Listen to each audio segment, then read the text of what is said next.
Okay, it's back to our fourth and final section. So this is the Percy Jackson, obviously.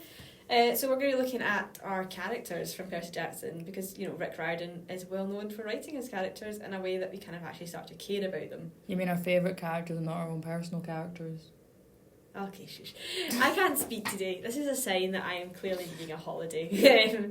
I will not be here It's next only week. like week 6 of our second term, but Rose is already just done. I know, I'm off on holiday. I think I'll just write, you know, our lecturers a little message on my email being like, I'm off on holiday due to, you know, not being able to You speak. should email it from the plane. Exactly. Right, so who is your favourite character from Percy Jackson? I've kind of, so like all, out of all like 3 series. Yeah. Okay, I've got like 2. Nico and Leo. Yeah, so they're kind of, I was about to say they're kind of similar, kind of, they're not. Not really, no. I was about to say no, but they're kind of Nico is kind of similar to what Leo is at the beginning. Mm-hmm. And then he develops into a cool goth. Yeah. Which wins everybody his ultimate, you know, everyone wins him our ultimate approval for being the goth kids. Well, I mean, that's... Oh, right, okay. Okay. No, I just like his character development because, like I said earlier, you see him grow up. Yeah. You see him not become like a whiny kid. You get why he's a whiny kid. Yeah. To be honest, but then you grow up and then it becomes like. We also see him, you know, reconcile and meet technically his half sister Hazel, in Here's Olympus. Yeah. Which you've not read. I've not read. And they have a cute little brother sister friendship. Yeah. And Leo's just cool because he's like a mechanic and just fixes like stuff. Like he's just a mechanic. He's so genius. optimistic though. That's what I like about Leo. Oh, I love reading his chapters in Here's Olympus because he's just even though in Here's Olympus it's sort of in third person, but it's from the perspective each, like it varies. Even though it's from third person, it's just so optimistic each bit. It's just so jokey, and that's why I just quite like it. To Piper and oh my god, I forgot his name already. Jason, yeah, Piper and Jason, who are both fairly negative characters to start with. Mm-hmm. I don't know how they develop, but I know that they're very, very negative about themselves. No, they do develop to be quite more well-rounded characters. Okay, right, I'm glad to hear that. Another character that I absolutely love is Talia. Oh yeah, Talia is She's so cool. She's just because she ends up becoming like she's the ultimate girl boss. Yeah, she ends up becoming like the leader of the Hunters of Artemis. Well, second to Artemis herself, obviously, but she's really cool. I like her. Yeah, I mean, I would say for me, favourite characters. First things first, I love the Soul Brothers. The Stoll Brothers, yeah. Yeah, Connor and the tricks they play in each other. Yes, there's something, even though, this is what I love about Rick Riordan, is his side characters do develop a personality. So, yeah, I like them. Also, I always thought that they were twins until I realised, no. There's like a year age gap. Travis, I think, is the oldest. I think it's only like a year or something. I think I once saw a post and it was like, what was Connor and Travis's mum? Was she like the best postman in the world or something? Or and then I think here I also love Tyson. Which is Percy's Cyclops brother, you know. He's so funny. It's basically his baby brother. I love him, like that page when like Poseidon claims him as his brother and Percy's just like, what? This is so good. And I love how where that chapter just ends. It's just like a cliffhanger, like what's going on? What's the one it's such a good page. What's the one at the end of The Last Olympian where, you know, Zeus is like, I will give you a weapon, and Tyson just goes, I want a stick. Yeah. Like, he's just like, we must protect Tyson at all costs. Yeah, you know? he's sweet. And then for my last character that I like, I'm gonna have to say that. Okay, long pause, drum roll. It's gonna be Grover, of course. Like, yeah. Oh, Grover is just... I mean, I love him in both the books and the film, so he's kind of consistent, even though the film one is... true. The film one I do refer to as Imposter Grover. There's none of my favourite characters have made it to film yet, because they obviously didn't do Tyson's Curse, which is where both Nico and Talia are introduced, and then... You did, obviously, Here's Olympus where Leo's introduced, so, you know, you don't... Yeah. I mean, just talking as well about favourite characters, this is some people that don't really get mentioned that often. Favourite god in the whole thing.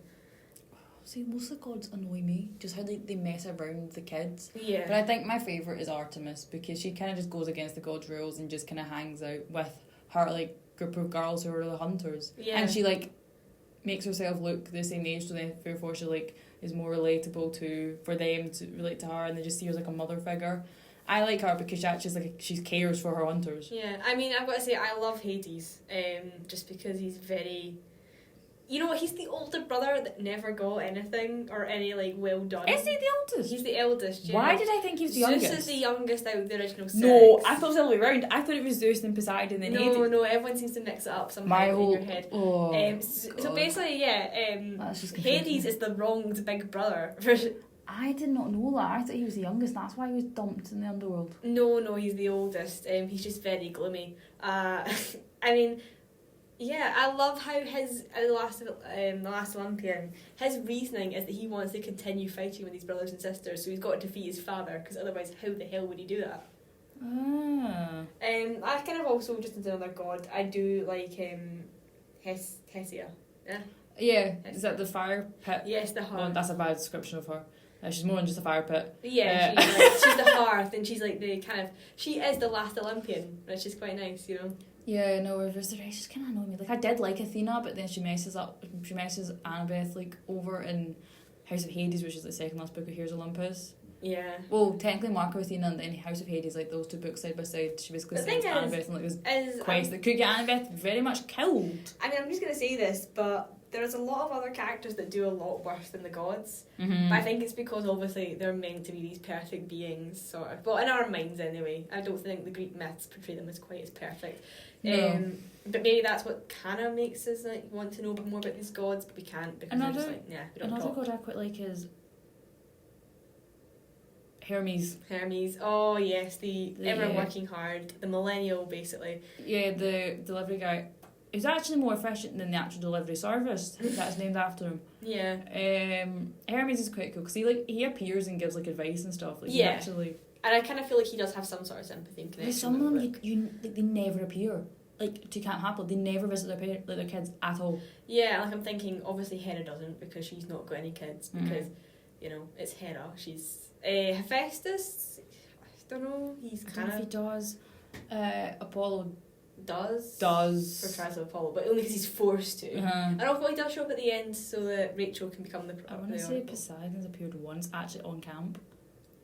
Yeah, they don't really come down to talk to their kids, do they? They're the ultimate absent Whereas parents. Hermes does, he like appears all the time. Yeah, but then also Dionysus is both stuck. Oh, Dionysus, yes. He can't even have wine, has to drink Diet Coke all the time.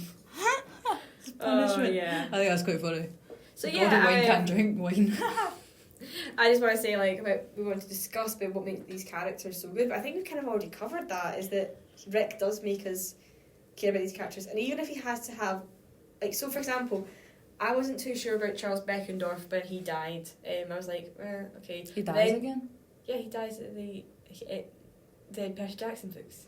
Oh yeah, both him and Selena both died. But then Selena's reaction to it actually makes me very sad. I remember she died, and I completely forgot that he did as well. Yeah. Oh, because he dies at the start, doesn't he? Yeah, he's like literally one of the first deaths. Yeah, sorry. And it's kind of like, but I think brain freeze there. Yeah, no, he dies at the start of the book, and then she dies like battle at the end. It's quite tragic. What I like about Rick Riordan's characters is that they're all pretty imperfect. Like, there's nobody there that's walking around with a halo on their heads. They've all done some stuff they're probably not very proud of. But that kind of makes them relatable. Well, the only one you could probably say is quite perfect is Nico's boyfriend, Will. Oh, I love Will. What's his surname again? Will Solace. That's it. Mainly because I do ship Nico and Will on a regular basis. They are cute. They are a very cute couple. Yeah. So I think that's another thing I was going to say, is one thing I should love about the characters is the diversity of the characters. I mean, I've got to say, like, we all kind of slag, obviously, She Who Must Not Be Named, for Harry Potter characters. She kind of diversifies them after the books, after the fact.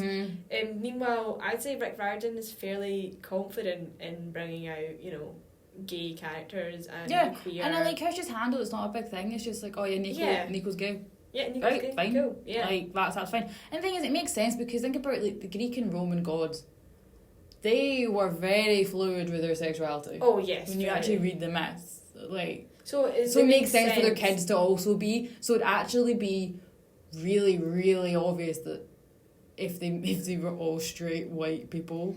Exactly. So I Like think it does. I seem to be. love that about Rick Riordan's characters, that they do fairly reflect the world that we live in. Yeah, they're just They're not, like yeah. this. Like, And they're the written world's in a a way- diverse place with people, and that's that, and I like it. Yeah, and they're written in a way that almost, you know, it's not held up as like this, like, you know, it's not a Simba moment where he walks to the cliffs and goes, I've written a character that happens to be. It's just It's just like, I wrote a character that's gay, deal with it. Yeah, exactly. And it's the same reaction if you wrote a character that's I straight. think the fandom- And that's what I like. I think that's why the fandom tend to be. It's one of my favourite fandoms in general. Is it's very open and responsive to different types of people. So without that, I think that's us done for today. So we just wrap up now. I just wanted to quickly mention, of course, our social medias. We are out on Instagram and Twitter. Yep. At the Geek Show _GCU. Yep. And of course, you'll probably be listening right now on our YouTube channel. Yes, because But we you can know- actually broadcast this live because... Yeah, technical malfunctions. So yeah, we are going to be probably posting this on a weekly basis now. We've kind of firmly got used to that. Yeah, so basically even the decision is, even if we can't go live, if we have technical issues again, we will always be recording this in the studio Yes. on my iPad once a week at this time. That will end up going out on a Wednesday. So Yeah. we'll always be a show weekly on YouTube. Broadcast, maybe not so much. Yeah. 2 to 3 on a Tuesday on Radio Caley, but this will definitely be a weekly thing. Yes, and you know, I hope it continues. I do enjoy having a good old gossip about it. So next week, of course, we'll be covering something a little bit different. We're not going to be covering a fandom in particular. We're just going to be covering the inclusivity in all our different favourite fandoms. Yeah. So, you know, we'll be talking a little bit of Star Wars, a little bit of Doctor Who. We may even discuss Percy Jackson again, just because. Maybe touch upon it, and there's just other fandoms. On the as other well. fandoms, we've got a lot to talk about. Yeah. It's going to be an interesting show, and I think you're going to be hosting it next week. Oh yeah, it's my turn to host. So. Exactly. Emmy's been passed the mic, so let's have fun with that, yeah? Yeah. Right, so we'll see you next week then. Thanks for Bye listening. bye.